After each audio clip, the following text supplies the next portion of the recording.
Joe Burrow has surgery with training camp looming. Lamar Jackson, is it his turn to get paid? And which coaches are on the hot seat? Hi again, everyone. I'm James Rapien, and he is Tony Wiggins. Welcome in to a Wednesday edition of Locked On NFL. Make sure you subscribe wherever you get your podcasts or on YouTube. And thank you so much for making us your first listen. Tony, let's dive into the news of Tuesday afternoon. Ian Rapoport, the first one to report this from NFL Network. Joe Burrow undergoing surgery. Not an emergency appendectomy, but wasn't feeling well the past couple of days, had appendicitis, had his appendix taken out, is expected to fully recover, of course, but unfortunate timing with the Bengals practicing their first training camp practice on Wednesday. Yeah, it is unfortunate. I know all too much about abdominal pain with my bouts with diverticulitis. And they sometimes get those two confused, by the way.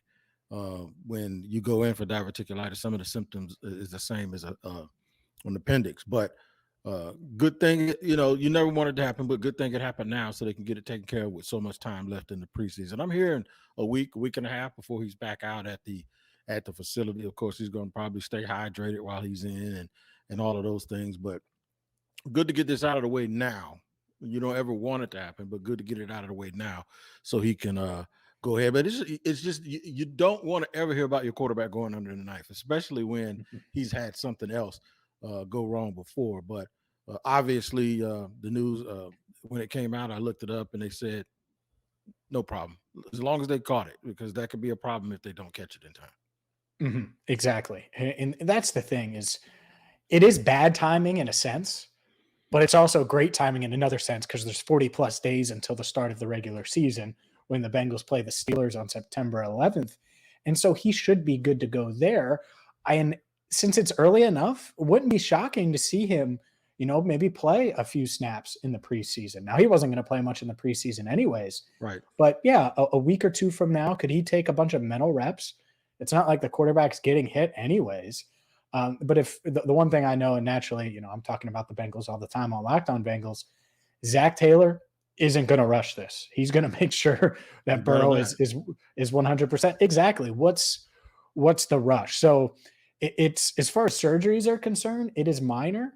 At the same time, it's like, man, that's the last thing you want to hear Right. is that, QB1 is going under the knife, like you said. So it's a little scary, right? I think for fans that first hear it, but overall, and really, I can't think of a time. Can you, of a star quarterback undergoing surgery right at the start of training camp for something random? If I recall, McNabb had something with his core with some sort of an ulcer back in the day, but I don't know if it ever happened around training camp.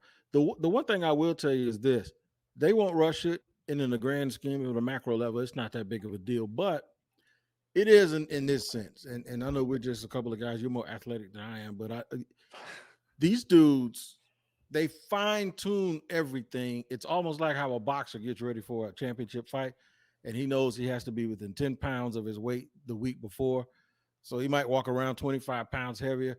They sort of time this thing all the way to the weigh-in. And the weigh-in, he comes in at a half a pound underneath the weight limit. Then he rehydrate. So these finely tuned athletes and football players are that. Every little thing matters, especially the quarterback position. So I'm sure it threw him off a little bit. It threw off everything. He knew what he wanted to weigh during training camp. He's going to probably lose a couple of pounds during camp. But during the season, there's just it's all maintenance.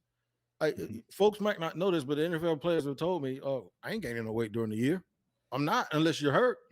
Mm-hmm. That's the only way you gain weight. Other than that, whatever you weigh when you leave break training camp, that's probably what you're going to try to maintain. And they just do maintenance all year. Ain't nobody getting bigger unless you're on the practice squad. You're not getting bigger and stronger. You do that in the off season. So the only thing that would concern me is that he was timing this thing to come in at a certain place and get the reps with his team. But then that concern is a little bit alleviated because when I think of the Bengals and all of their skill positions, he knows everybody. They're all coming back. Is maybe except the tight end. It's the same bunch. They're just going to get together and do the same old dance that they always do. And that's why you can kind of temper it a little bit. And plus, with his history, with all of the injuries that he had with that one leg, for him to even come back last year and put himself in a position where he's considered a top 5 quarterback, I was absolutely amazed, especially since his injuries happened when he was a rookie.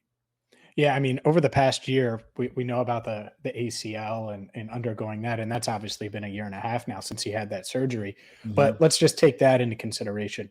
He was on the field for OTAs after going through that. His first steps were December 25th after the surgery, which was December 2nd, I believe, if I'm recalling that right, in 2020. And you're right, rebounded. But even last year, he had a throat contusion that he had to go to the hospital for after a game. He had a dislocated pinky that he played through on his throwing hand for much of the back half of the season. He's got a high pain threshold.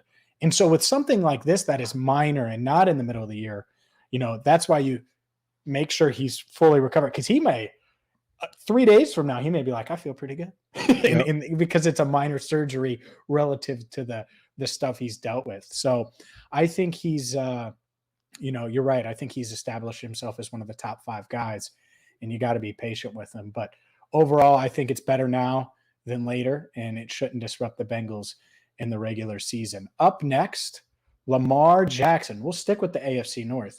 Is it time for Lamar Jackson to get paid? But first, a word from Dave, because I got to be honest, and we should all be honest with ourselves. There's always a time, and there's been a time throughout our lives where you've needed a little extra cash. Well, with Dave, you're going to be able to get that cash fast. It is the free app you can download in the App Store today, and there's no interest or credit checks needed, and you can get up to $500 instantly with extra cash. So you need a little bit of money in a gap to get you to payday or to get you through because something unforeseen came out.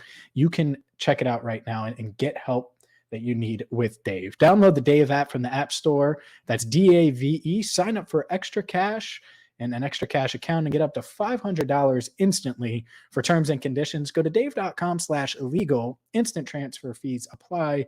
Banking provided by Evolve. Member FDIC. Future you will thank you with Dave. All right, walking through a Wednesday here on Locked On NFL with James Rapien and Tony Wiggins, talking quarterbacks. By the way, there's a quarterback in Jacksonville who on Tuesday, yesterday, completed 100% of his passes in shorts, but he did it. I just wanted to let you know that, right? Since we talk about your quarterback, I got to tell you about mine a little bit. He got a little spicy yesterday. Okay. Would you think though about Caleb Chase saying, plead the fifth there? I think Caleb can run for office one day because he did the right thing you're supposed to do. You don't make the Bayou Bengals mad now. You got to take care of the home front and make sure that you say the right things. But make the Bayou Bengals mad. You think he would have said Trevor Lawrence? He wasn't saying Trevor Lawrence. No, that's what I'm saying. He made sure not to say. But by the same token, he didn't say Trevor wasn't the guy either. Because he has to play on a team with him. But obviously, one guy's going to the Super Bowl, another guy has a lot to prove. Trevor looks good, though. We're going to talk about somebody else that we like. I think we both have said that in the past. Kyler Murray got his money with a weird clause in it, and I'm sure the guys discussed that yesterday. Lamar Jackson. If you're Lamar Jackson, are you sitting around saying, the longer they wait, the more they got to come see me? Because Kyler just got all his pay with all of these stipulations in it and the weird contract stuff. But the longer they wait, the more they're going to have to pay me. And do you think Lamar at some point is going to break the bank? Yeah, 100%. And if you're the Ravens, what is the holdup? Like, do the Ravens not believe in Lamar? Do they not buy in? Or does Lamar, and here's the other side of this, does Lamar, because he's the one that's kind of been dragging his feet about it a little bit, does he look at this situation and say, I could sign here long-term, but I need the right weapons around me, and I want to see if they're capable of doing that. And Hollywood Brown obviously got traded, and I really like what the Ravens did in the draft, but guess what they didn't do this offseason? Add proven weapons, wide receiver. I mean, Are the Ravens' weapons better than the Jaguars' weapons that Trevor Lawrence has? I'm just throwing it out there. I don't think so.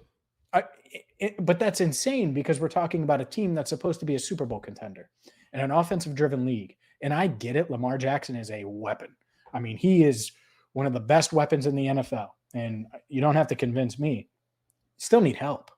Joe Burrow needs a Jamar Chase and a T. Higgins. These guys, if you're going to win at that level, Matt Stafford needed a Cooper Kupp.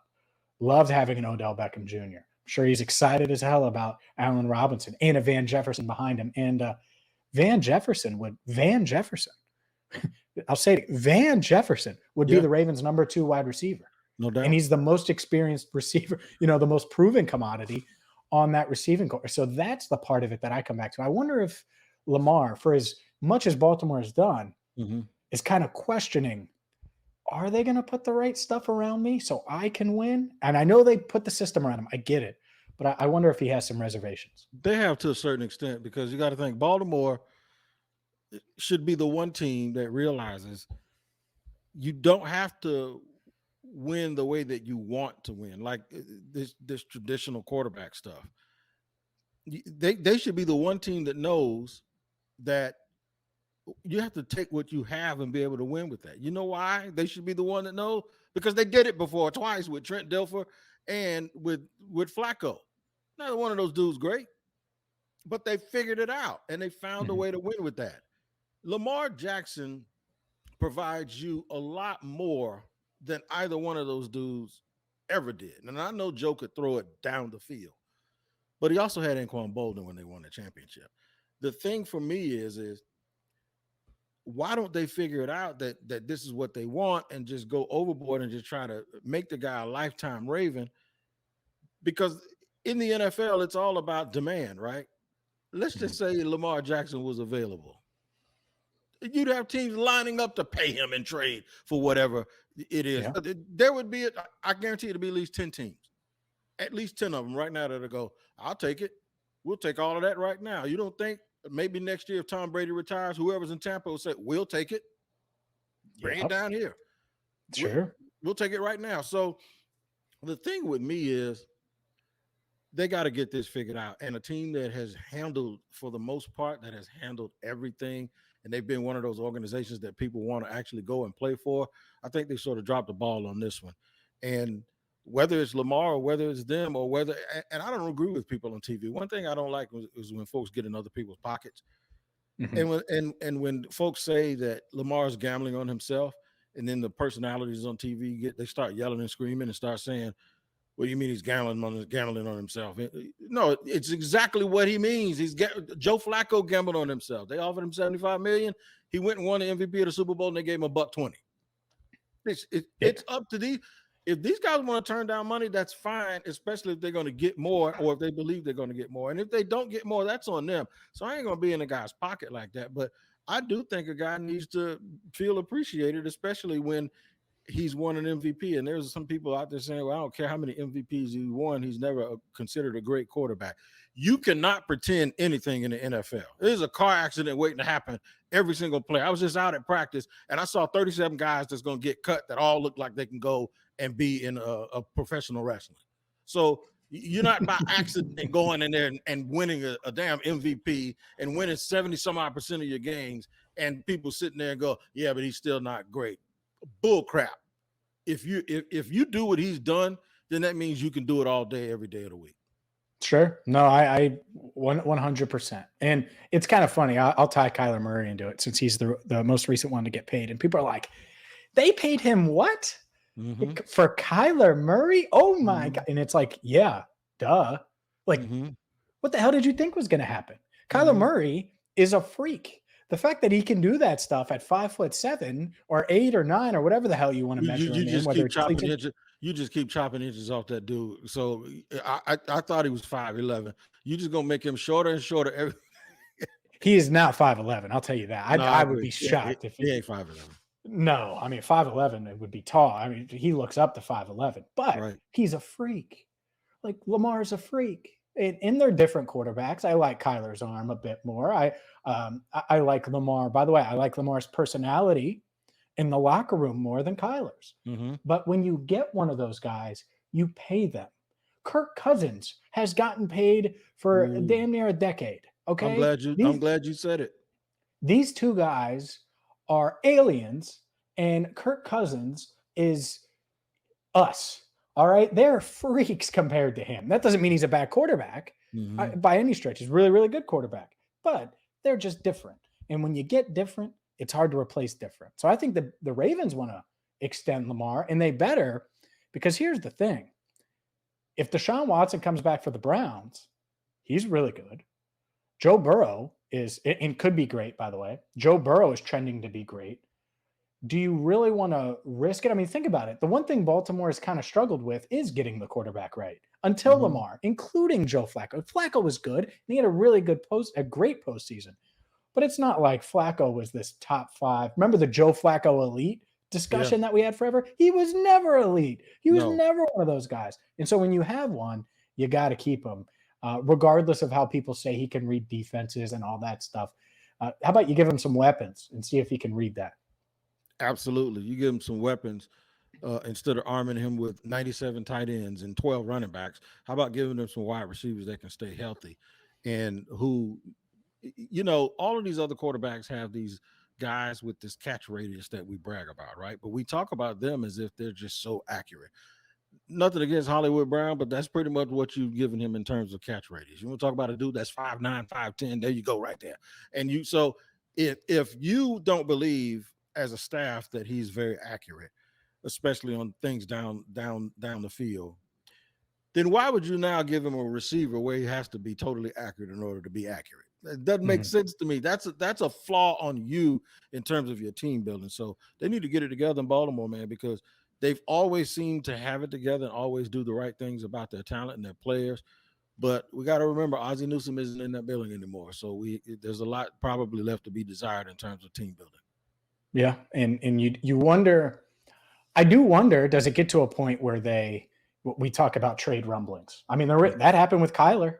And so if they don't get a deal done and he goes into the season, plays at a really high level, do they tag him? Do they go that route? It's interesting, and it's going to be interesting. But up next, we're going to switch gears and we're going to dive into, John Harbaugh not on the hot seat, but there are some NFL head coaches that are.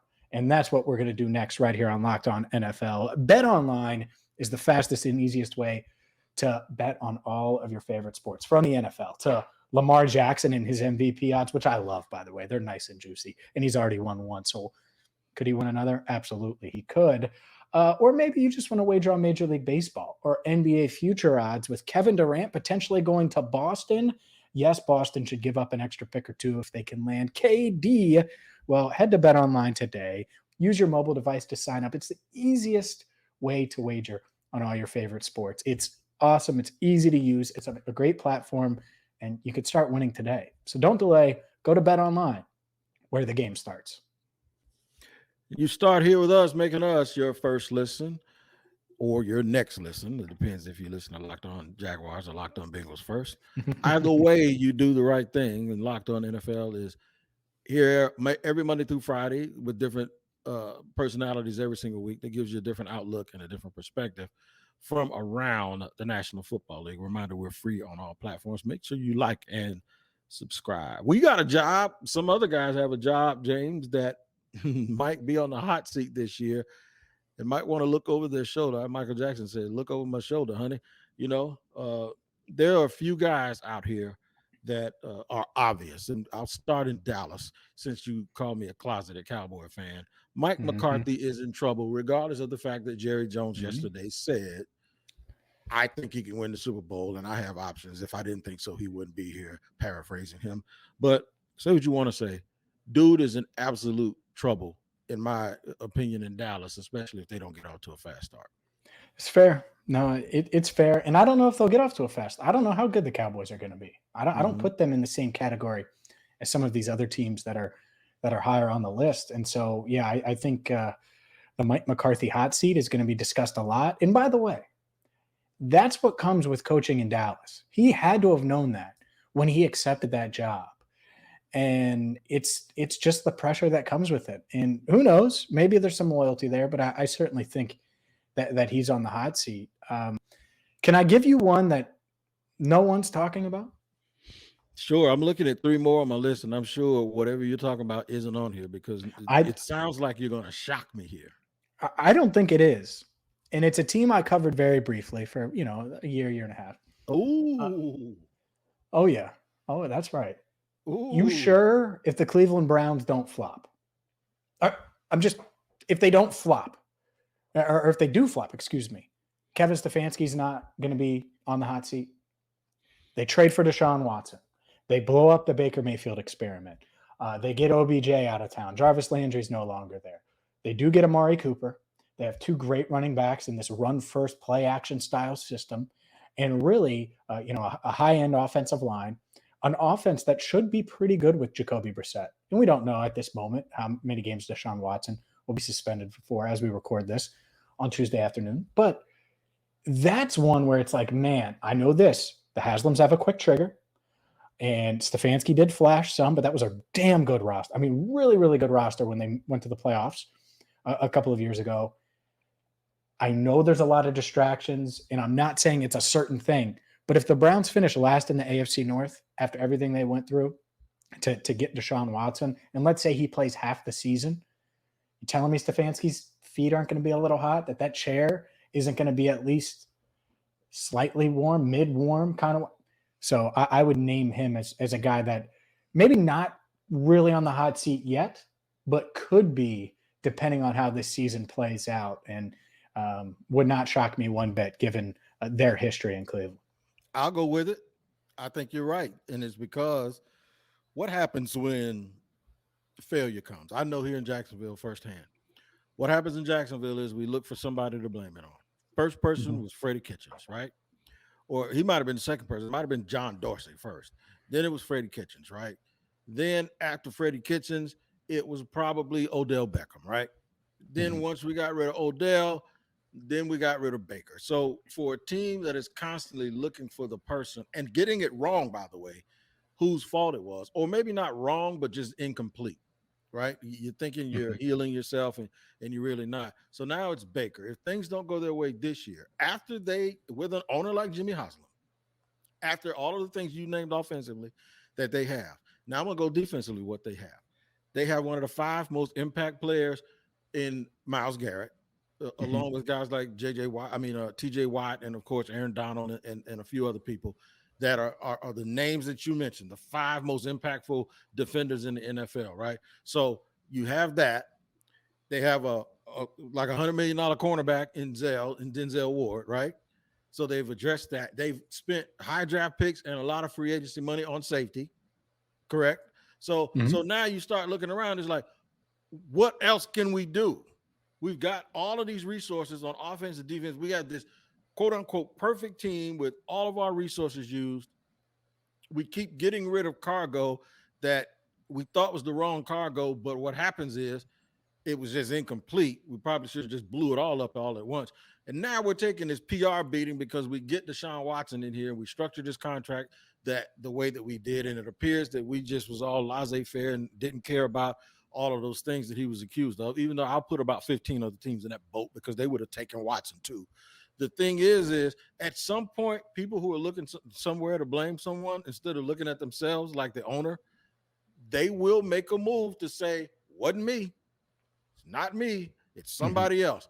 Cleveland has a track record of doing that and not being very good at doing it. So no, it wouldn't surprise me at all if they don't do well. They don't have anything else to do. The only thing they could do is hold a mirror up to themselves, and they're hesitant to do that. Yep. No, I agree. I will say this: Freddie Kitchens, I think, is awful, but his track record is still the track record. So there's that. I'll give you another one, and I actually would make a pretty significant bet online wager that this guy is on your list. Is a guy by the name of Brandon Staley. He absolutely is on the list because there's another. It's almost identical. When you look at their roster, got the quarterback, got the pass rusher, got the all-world safety, got the corner, got 2 wide receivers, have addressed the offensive line, have addressed the defensive line and linebacker. What is next in Charger land? You can't blame it on anything else anymore except you're being run by people who shouldn't run the team, and you're not doing things the right way, because we're going to start hearing they're wasting Herbert's talent. We were out there today, and there was a bunch of media guys talking at training camp, and they were talking about how good Herbert is. And for the life of me, he's never won a playoff game. So what does that tell you? If they think he's that good and he hasn't won a game, they think he's better than Joe Burrow, by the way. And Oh, yeah, they do. he hasn't right, and he hasn't done anything. Then why? It's because of somebody else, not him. It's other people's fault. So when you have folks that think that way and they love this player, and that player isn't getting to the level of these other guys, they got to look and find somebody to blame it on, right? So yeah, he could be gone. He could be, and he probably might deserve it if he doesn't turn it around. Yeah, I think that, and Herbert's great, by the way. The Dolphins are the ones that should be pretty upset that they did what they did, but I still lean Burrow, but that's neither here nor there. What another team or two, or another coach or two that you got on your list? I got two real quick, and Ron Rivera, as much as he's liked, you know, those people up there aren't very patient at all with not winning, even though he made the playoffs 2 years ago and actually played Tampa very tough in the divisional. And the other was Matt Rule. I kind of think there's a bunch. That's the easy one. That's the easy one right there, man. If he doesn't get it done, they keep trading for all these quarterbacks, trading draft picks for players other people don't want. They did it 3 times now. They did it with Baker, they did it with Donald, and they did it with C.J. Henderson, where they're giving up early round picks for people. They traded for C.J. Henderson the same year they drafted the other cornerback, and now they turned around this year and drafted yet another left tackle and then signed another corner. So at some point, they're getting real redundant. They're redundant in the fact that they traded 2 years in a row for 2 former first-round pick quarterbacks from the same draft. That's just weird, man. So at some point, they're going to also, and that owner is, let me tell you how impatient he is. This dude spent millions of his own dollars and then just cut a project out for the off. Therefore, you don't think he'll get rid of Matt Rule and send him with his Jim Tressel cardigans back to college football? He'll do it in a heartbeat. Let me give you one more, and it's kind of under the radar, and it might not even be like in danger of being fired. It might be like a mutually agreed to part ways type thing. We sure Pete Carroll's going to be the head coach of the Seahawks in 2023? No, we're not. We're not. Will he want to be there in 2023? That's the other part here. I mean, they're chasing a quarterback. If Drew Luck isn't it, excuse me, and isn't Drew Luck, as in Andrew Luck, which he's not going to be, then what do you do at quarterback? Now, maybe they get the number 1 pick and you take the kid out of Alabama, or you can go Ohio State with Stroud or whatever you want to do. But if you don't get Lover Stroud, then I don't know, man. I don't know how long he's going to sit there and stay there with Geno Smith and Drew Lock. That whole thing just reeks of just needing to be rebooted. I don't like saying that guys who won Super Bowls and who Pete Carroll over the last 15 years has been one of the best coaches in the NFL. But sometimes it just feels like it's stale. And I like Seattle. I like their weather, but their weather, if you don't like the sun coming out, you'll love it. But so if you get there, sometimes you're like, I'm tired of it looking like this. Maybe that's how the team feels too, that, you know, it's time for something else, especially if they go out there and lay another 5-11, 6-10, or 5-12, or 6-11, whatever it is now with 17 games. My math that's that new math. But if they go out there and do that, eventually people will start saying, okay, appreciate you and thanks for all of that time with the Legion of Boom, but we need to move on and do something else. Yep. And we'll see if that happens. But here's what I know. Training camp in full swing, and we're with you every single Wednesday. But Locked On NFL is daily. So subscribe on YouTube, follow wherever you get your podcasts. And for Tony Wiggins, I'm James Rapien signing off for now on Locked On NFL.